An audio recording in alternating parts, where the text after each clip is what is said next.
Bonjour et bienvenue dans cette 9e analyse de système de vente d'un entrepreneur d'élite. Aujourd'hui, on va parler du système de vente de Dan Lok. Vous en avez sûrement déjà entendu parler, je vais vous expliquer ce qu'il fait tout de suite. Mais ce qui va nous intéresser aujourd'hui, c'est comment il a réussi à faire pour passer d'un vulgaire inconnu à un statut d'autorité dans la nuit du 31 mars au 1er avril 2018. Je vous embarque avec moi, on va faire de l'archéologie du succès et c'est parti. On a 1 heure pour ça, et on va voir tout en détail les secrets de Dan Lok. Pour ça, et pour commencer, pour vous donner un peu de contexte, qui est Dan Lok? Dan Lok, c'est un expert dans la vente chère. Sa spécialité, c'est gagner de l'argent et vendre cher. Et il nous explique, avec un certain nombre de ses contenus, que vendre est un art. Vous pouvez le voir sur son visage, il est d'origine asiatique, il est né à Hong Kong, et maintenant il vit au Canada, il a 38 ans. Et il se présente comme une success story, en ayant fait son premier million à 27 ans, puis son deuxième à 30 ans, et maintenant sa fortune estimée, d'après ce que j'ai pu trouver, est de 50 millions. Il a un ensemble, une galaxie de marques et de produits, et on verra qu'il propose énormément de choses, donc gardez ça en tête, mais on va en revenir en détail. Dan Lok, c'est lui. Comment je fais pour vous présenter justement ces analyses? Là, on est à la 9e, c'est la méthodologie que je suis depuis le début, donc j'ajuste un petit peu au fur et à mesure. Mais comment je m'y prends? C'est globalement une approche que je fais systématiquement. J'étudie tout l'univers que je peux trouver sur l'entrepreneur en question, donc ici Dan Lok. Je regarde son site, ses pages de vente, ses formations, ses emails, tout ce que ses partenaires peuvent partager à son sujet, les produits qu'il propose. Je prends tout ça, j'agrège toute l'information que j'arrive à en trouver, je l'enrichis avec des outils d'analyse justement d'intelligence marketing et d'autres analyses éventuellement que je peux trouver. Je prends tout ça, je croise toutes les données et ça me donne justement du coup la synthèse que j'ai enrichie avec différentes estimations si nécessaire, la synthèse que je vous présente aujourd'hui et que je vous présente à chaque fois et à chaque analyse, donc toutes les semaines. Un système de vente, un bon système de vente, a différentes composantes. Et c'est toutes les composantes qu'on regarde et qu'on étudie dans cette présentation. Le trafic, parce que s'il n'y a pas de trafic, s'il n'y a personne qui voit le système, ça ne sert à rien d'avoir un système. L'offre ou les offres qui vont être structurées avec une échelle de valeur qui permettent du coup de faire monter en engagement progressif les gens à qui on le présente. Le copywriting qui est l'art de communiquer pour impacter, donc ça veut dire comment on met en mots cette offre, cette échelle de valeur pour donner envie aux gens, pour leur expliquer que ce qu'on propose est pertinent pour eux.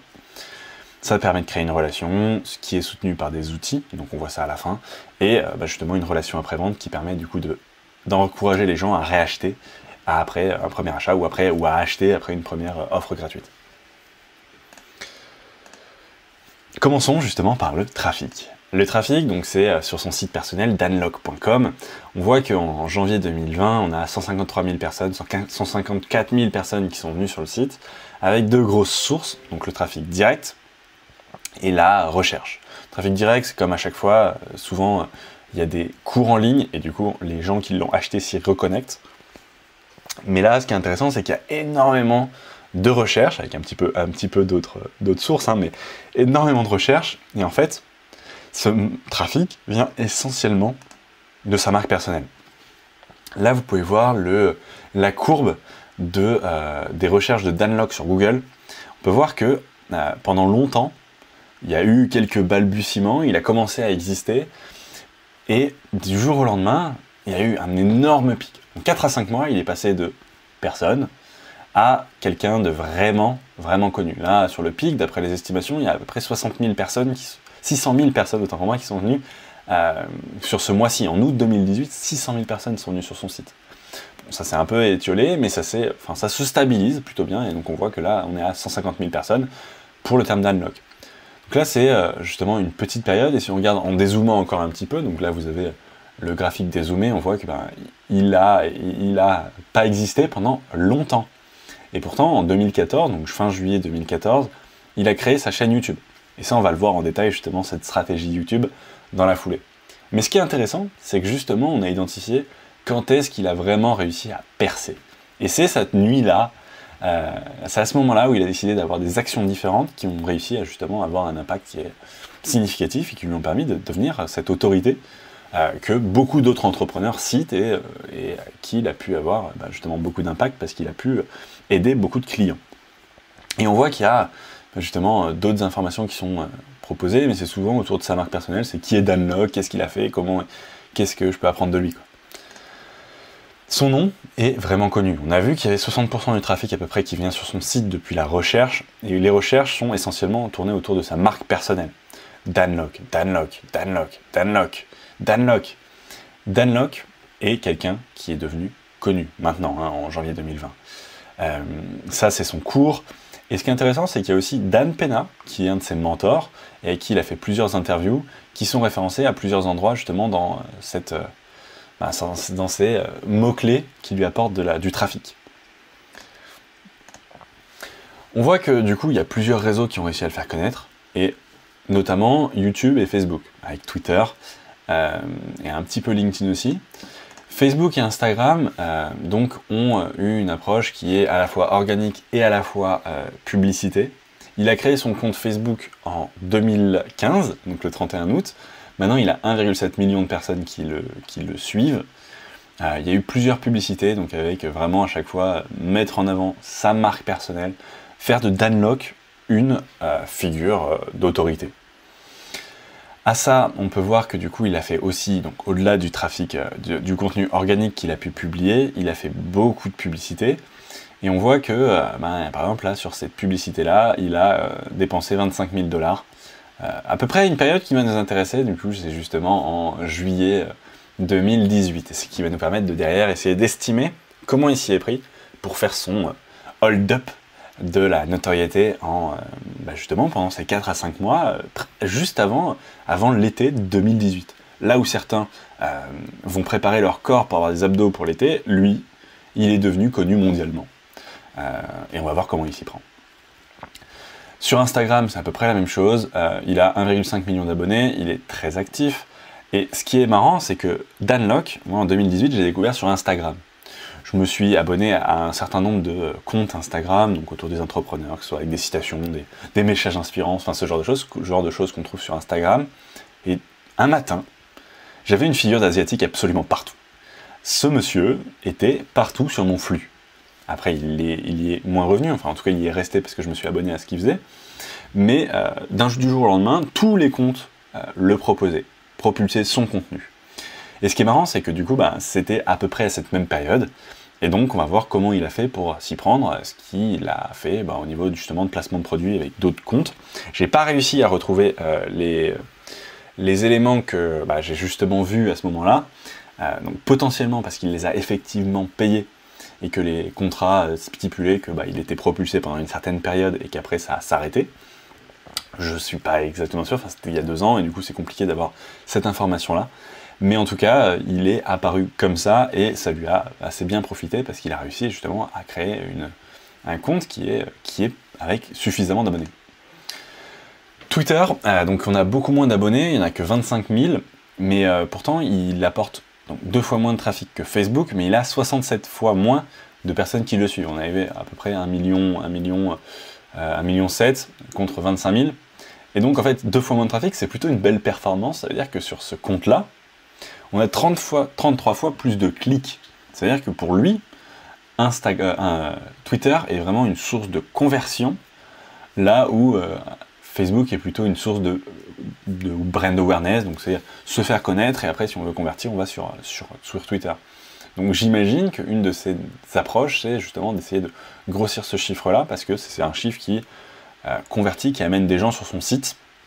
Après, je ne sais pas s'ils achètent, mais en tout cas, c'est des gens qui sont certainement beaucoup plus qualifiés. Et on va venir sur YouTube, justement.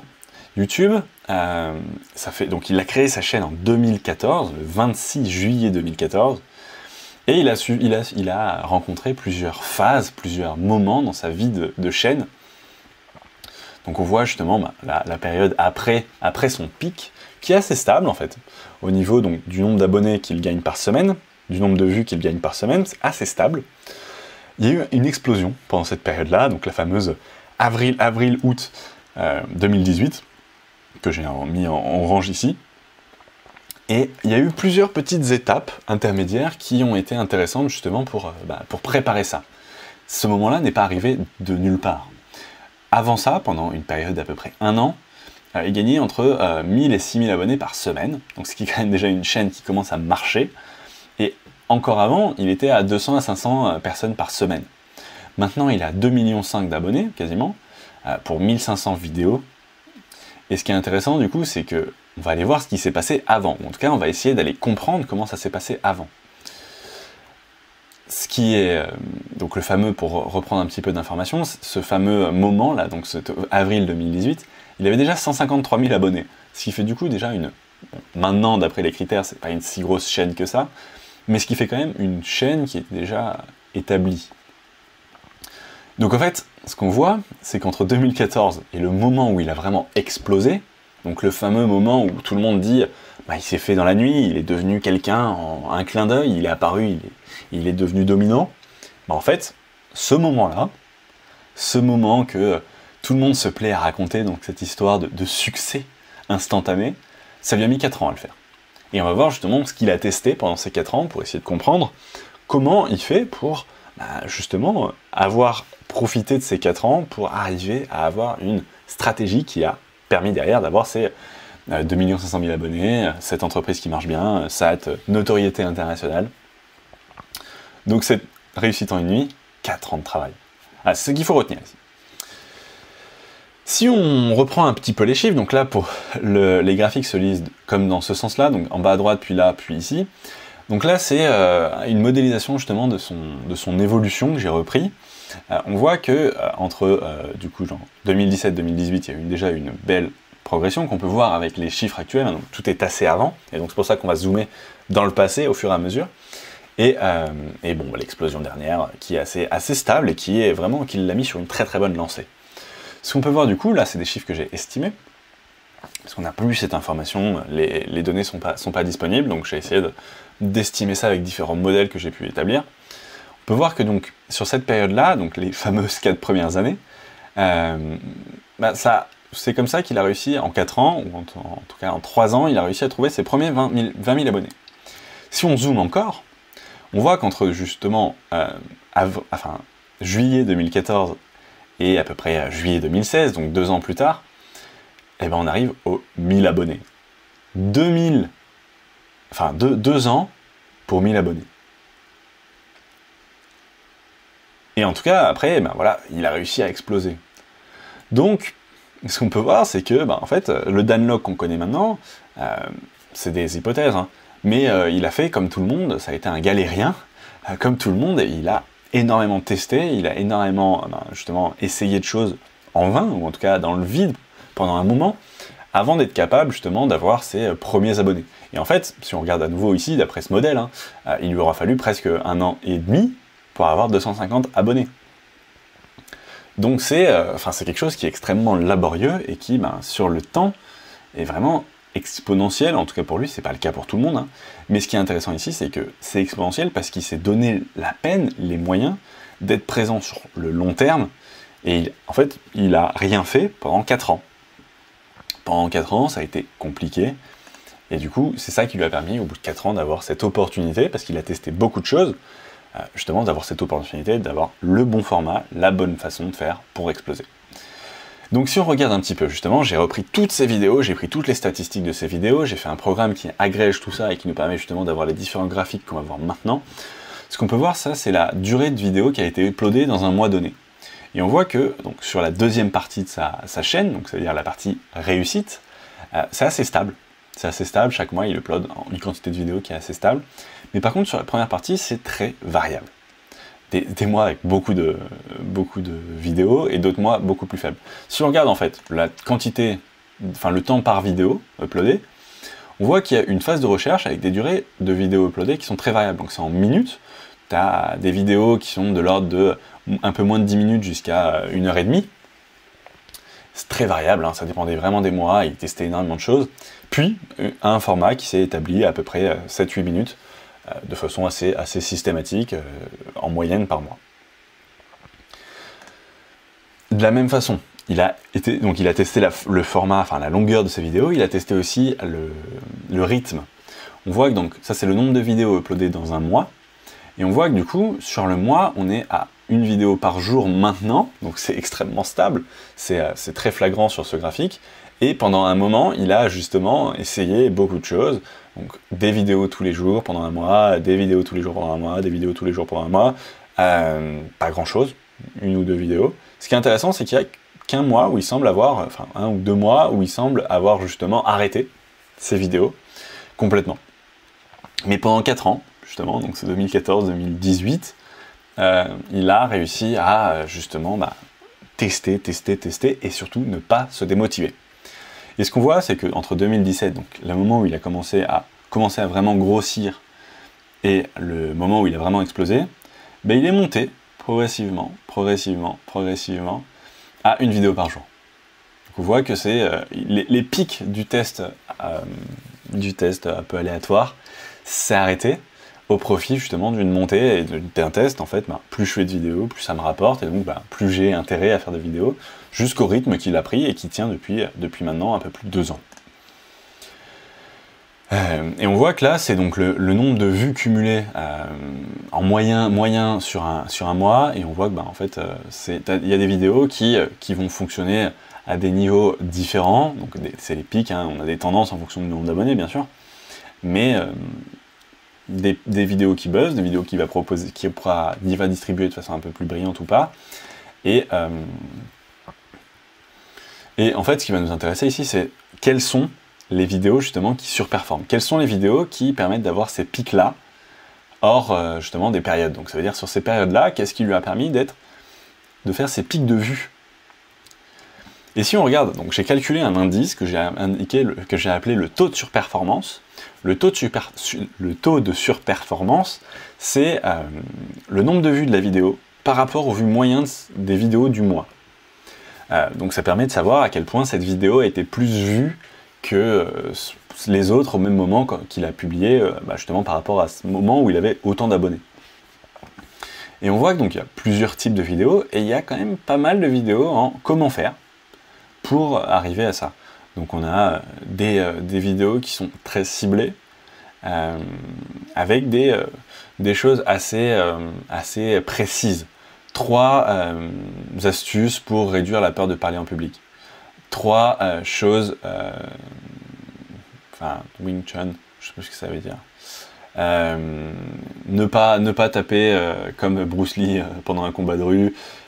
Les 3 habitudes de personnes riches. Et en fait, c'est souvent des 3 erreurs, 3 astuces, 7 astuces, et on va voir ça juste après. Mais là, on voit qu'on a quand même, donc sur cette période-là, de 2015 à 2018, des vidéos qui surperforment. Donc on a quand même assez peu de vidéos qui surperforment par rapport au nombre de vidéos qui uploadent, mais ça c'est normal, c'est par définition de l'indice. Et en fait, juste parce que là, on a quand même des taux de surperformance qui sont élevés. Sur une période vraiment longue.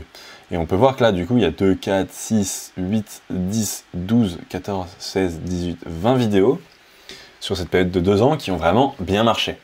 Avec, à nouveau, un élément récurrent qui est comment faire pour. Donc ça, peut-être que ça va être un indice sur justement son succès via YouTube.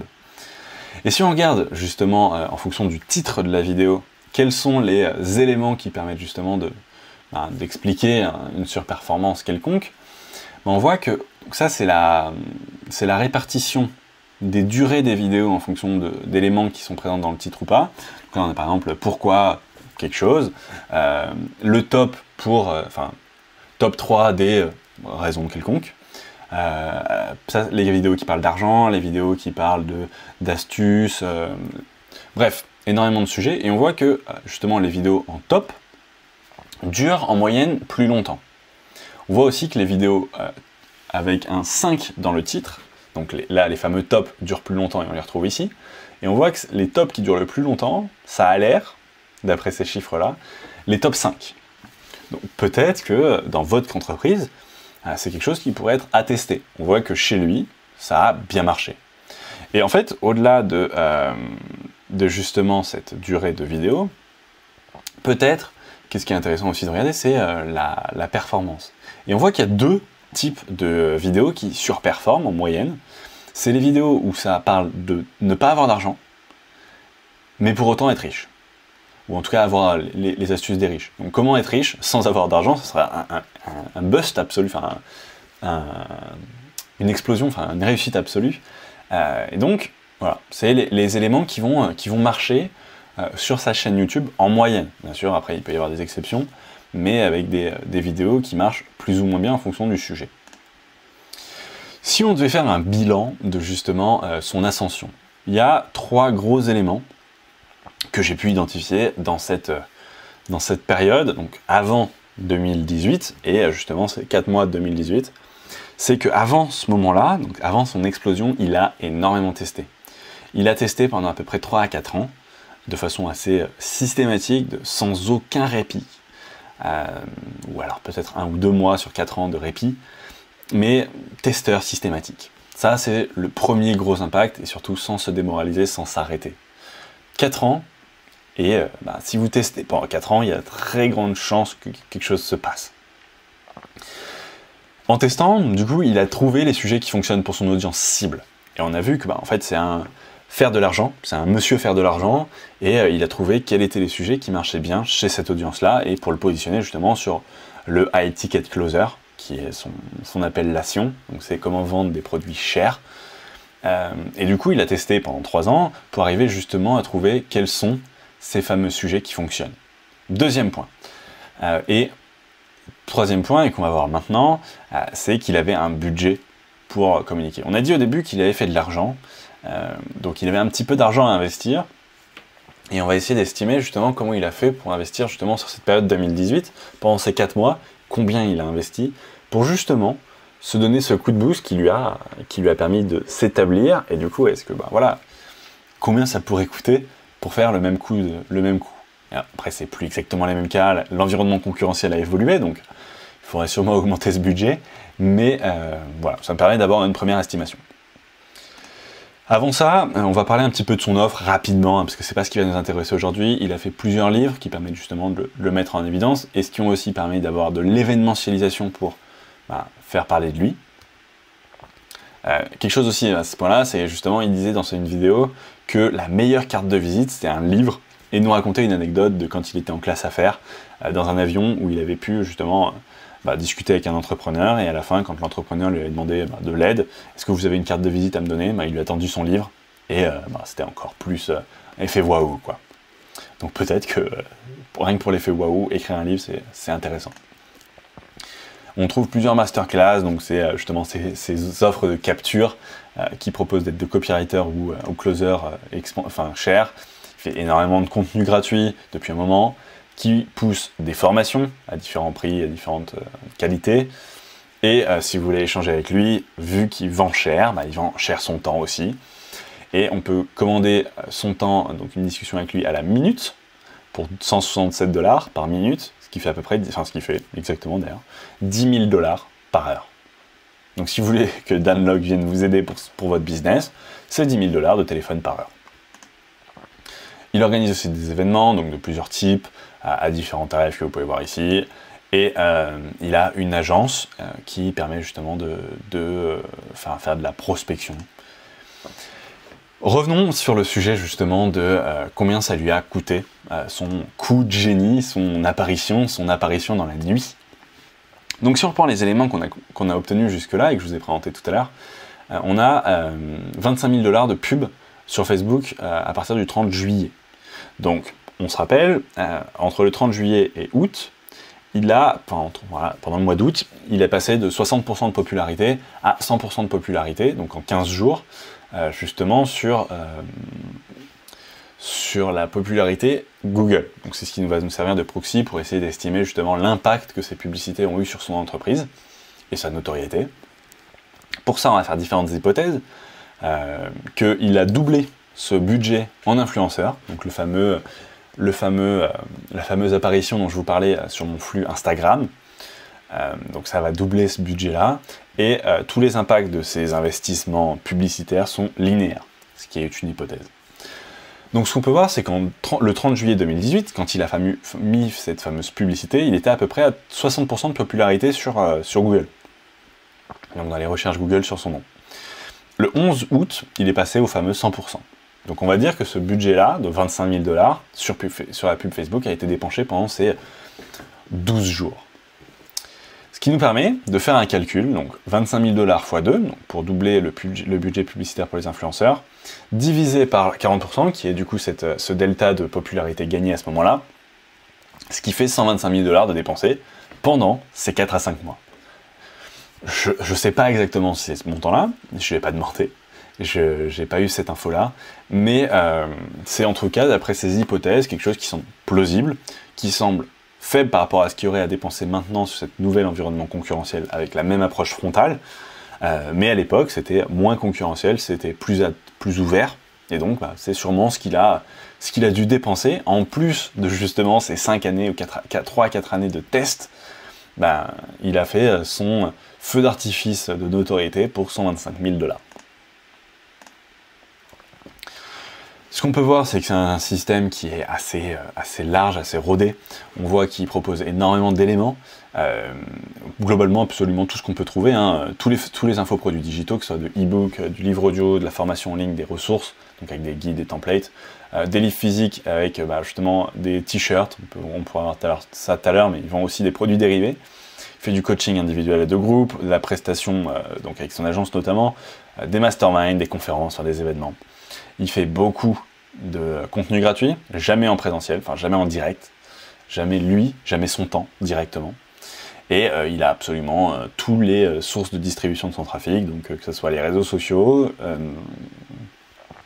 via les moteurs de recherche avec du contenu, et de la publicité. Et des influenceurs, le fameux dont on parlait tout à l'heure. Au niveau de ça, on va faire rapidement aussi sur la façon de se présenter. Ce qui est intéressant, c'est que pour ne pas perdre de temps dans la discussion derrière avec les prospects, il va les qualifier. Et on peut voir que du coup, il a un formulaire de qualification qui se présente sous la forme d'un quiz. Et il va demander différents éléments pour être capable de segmenter les gens qui vont rentrer dans sa liste et être capable de savoir justement quelle est la valeur de ces gens en fonction de la qualité de leur business, en fonction de la façon dont ils vont avoir de penser, et pouvoir le corréler justement avec ses clients précédents et du coup la valeur dont il connaît pour ces clients-là. Il a plusieurs sites internet qui coexistent, donc il a un shop où il va vendre justement tous ses produits dérivés. Cette boutique en ligne de produits dérivés est faite sur Shopify. Il a son site, le fameux danlock.com, qui est fait avec WordPress et un outil qui permet de les construire facilement qui s'appelle Elementor. Il a sûrement fait ce site grâce à une agence qui s'appelle Influex, qui réalise des sites pour les influenceurs. Et il a un tunnel de vente, plusieurs tunnels de vente qui fonctionnent sur ClickFunnels. Le petit élément que je vous ai montré tout à l'heure pour justement pouvoir parler directement avec lui au téléphone, c'est un outil qui s'appelle Clarity et qui lui permet de faire des appels téléphoniques, de coaching directement. Ce qu'il faut retenir, c'est que tout le monde possède un système de vente. Si vous avez un site internet, vous avez un système de vente. Si vous n'en faites rien, c'est un choix qui fait que du coup vous passez à côté d'une opportunité justement de faire de votre site un véritable atout pour avoir de nouveaux prospects, de nouveaux clients directement dans votre entreprise. Qu'est-ce qu'on peut retenir justement de la façon que lui a de gérer son business, d'avoir fait grossir son entreprise pour justement l'appliquer à nos entreprises, à votre entreprise? Eh bien, il y a deux choses. Ce qu'on peut voir avec lui, c'est que la quantité apporte la qualité. Il a fait beaucoup de contenu. Il a testé beaucoup de supports, beaucoup de formats. Et du coup, ces formats-là, en essayant d'être attentif justement à leur impact, lui a permis d'avoir justement la qualité et justement l'explosion de notoriété qu'il a réussi à avoir à ce moment-là. Donc la question c'est, est-ce que vous avez suffisamment expérimenté pour être capable d'avoir les retours objectifs de ce qui plaît à votre audience, à vos prospects et à vos clients? C'est assez rarement le cas. Et du coup, est-ce que quand vous faites des tests, vous mesurez les résultats de chacune de vos expériences pour réellement être capable de capitaliser sur vos apprentissages? Ça veut dire que si vous faites une vidéo, si vous faites un article, si vous faites une publicité, c'est extrêmement important de savoir si cette publicité-là a bien fonctionné pour savoir justement comment aiguiller à la prochaine, par exemple. Pour ça, je vous ai fait une feuille de travail que je vous propose en téléchargement juste après, qui vous permet justement de vous poser les bonnes questions et d'appliquer ça directement à votre entreprise, même ce soir, avant ce soir, directement. Pourquoi je fais tout ça? Je m'appelle, donc si vous ne me connaissez pas déjà, je m'appelle Amaury Duval, j'ai fait Centrale Paris et l'ESSEC. Je suis absolument passionné par les systèmes de vente. Voilà, je les étudie en détail et j'en fais pour mes clients. Et il y a deux grandes catégories de choses qui m'intéressent vraiment et qui sont du coup des sous-catégories de ces systèmes de vente. C'est la psychologie humaine, comment on fait pour aider les gens à passer à l'action. Donc avoir par exemple un bon produit qui pourrait leur faciliter la vie, en fait comment on fait pour leur faire comprendre et les aider à passer à l'action, à acheter votre produit pour que ça change effectivement leur vie, parce que s'il est dans votre entrepôt, ça n'a aucun intérêt. Et l'analyse de données, parce que justement, les systèmes de vente, un site internet par exemple, permet d'avoir de la donnée agrégée qui nous permet de comprendre comment les gens réceptionnent, encaissent, prennent en compte votre message, vos différentes sollicitations, et être capable de comprendre qu'est-ce qu'il faut changer en priorité pour justement avoir le meilleur impact. Et c'est ce qui permet de faire de l'amélioration continue de site internet par exemple, pour justement faire de votre site un atout pour votre entreprise de façon justement itérative et en ayant une focalisation des efforts qui font que vous vous dispersez pas à faire plein de choses, on identifie ce qui marche vraiment bien, ce qui est un frein pour la croissance et on va prioriser justement les impacts pour améliorer l'impact et réduire justement vos efforts et donc vous libérer du temps. C'est ce que je fais avec mes clients et si vous avez besoin d'aide, n'hésitez pas à me contacter. Depuis mon site internet par exemple, amauryduval.com. Comme d'habitude, je vous propose le résumé complet de ce qu'on vient de voir, donc toutes les slides que vous venez de voir et toutes les slides de toutes les autres analyses, les 8 précédentes, là on est à la 9e, je vous propose tout ça en téléchargement, vous pouvez le trouver directement depuis ce lien-là que vous avez en description de la vidéo. On a aussi les feuilles de travail, donc la feuille de travail dont je vous ai parlé juste avant, la feuille de travail de toutes les autres analyses qui vous permettent de, sans repasser justement une heure, là une demi-heure aujourd'hui, à analyser la vidéo, vraiment avoir le format, les questions qu'il faut vous poser pour améliorer votre entreprise aujourd'hui. Accès à toutes les autres analyses, bref, tenu au courant de la suite. Vous pouvez vous inscrire ici, le lien est en description, et vous obtenez tout ça directement dans votre boîte mail. Jusqu'à présent, je faisais une analyse par semaine. On est à la 9e semaine, enfin presque 9e semaine d'affilée. J'avais fait un petit pause entre la première et la deuxième, mais on était sur la 8e semaine d'affilée, 2 mois de plein. Je vais faire une petite pause. Je vais prendre un petit peu de recul, j'ai déjà plein d'idées de ce que je vais vous proposer juste après. Je vais revenir, ne vous inquiétez pas. Abonnez-vous, mettez la cloche, aimez cette vidéo si ça vous a plu. Mais je vais revenir, je vais vous donner un format qui sera un petit peu différent, mais qui va me prendre un petit peu de temps à préparer, et ça va justement, on va tester d'autres choses, un peu comme Danlock, on va tester, de façon méthodique et rigoureuse, jusqu'à qu'on arrive à avoir ce fameux pic qu'on est notre 1er avril 2018. Et c'est l'objectif, on va faire ça ensemble. Donc si ça vous plaît, n'hésitez pas à vous abonner, abonnez-vous à cette chaîne YouTube, et je vous tiendrai au courant, et inscrivez-vous à ce lien que vous avez aussi en description de la vidéo. C'est le moyen que vous allez avoir justement de pouvoir suivre la prochaine façon, la prochaine analyse, le prochain format que je vais sortir qui sera toujours justement pour vous aider à améliorer votre entreprise et à faire de votre site internet par exemple un véritable atout pour la croissance de votre entreprise, et ça se fait pas par hasard. Et en fait, ça se fait justement avec une approche scientifique, et je pense, et je suis sincèrement convaincu que le marketing est devenu une affaire d'ingénieurs, et je pense que c'est comme ça que je vais un petit peu réorienter ma chaîne. Toutes ces analyses sont extrêmement quantifiées, j'adore les chiffres, et c'est comme ça que justement j'aide mes clients à avoir des résultats qui sont significatifs et qui changent leur entreprise et leur vie d'entrepreneur. Si ce n'est pas déjà le cas, abonnez-vous, c'était un plaisir de faire ces 9 analyses, je reviens très vite avec vous. C'était Amaury, et je vous dis à bientôt.